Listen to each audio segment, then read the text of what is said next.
Hello. പ്രത്യേകിച്ച് ഒരു കണക്കൂട്ടലും ഇല്ലാതെ തുടങ്ങി വെക്കുന്ന ചുറ്റിക്കറങ്ങലുകൾ അധികവും ചെന്നെത്തുക ബീച്ചിലാണ്. അങ്ങനെ ഇന്ന് നമ്മൾ എത്തിയിരിക്കുന്നത് കോഴിക്കോട് ബീച്ചിലാണ് കേട്ടോ.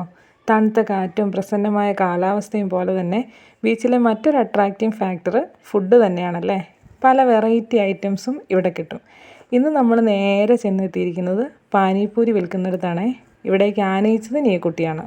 എനിക്കോ ജിനേട്ടനോ താല്പര്യമില്ലാത്തൊരു ഐറ്റമാണിത്. ഓരോ തവണയും മാറി മാറി പരീക്ഷിക്കുമ്പോൾ ഞാൻ ഓർക്ക് ഇത്തവണ എനിക്ക് ഇഷ്ടപ്പെടുമായിരിക്കുമെന്ന്. അങ്ങനെ എന്തായാലും നല്ല രീതിയിൽ ഫില്ലിംഗ് ഒക്കെ ഇട്ട് നടുവിൽ ആ ലിക്വിഡ് നിറച്ച ഗ്ലാസ്സുമായിട്ട് കുട്ടി കുട്ടി പൂരീസ് കയ്യിൽ കിട്ടിയിട്ടുണ്ട്. ഇനി ഇത് വായിലാക്കുന്നതാണ് ടാസ്ക്. ഓരോ പൂരിയുടെ ഉള്ളിലായിട്ട് ആ ലിക്വിഡ് നിറച്ച് ഒന്നാകെ ഇത് വായിലേക്ക് ഇടണം.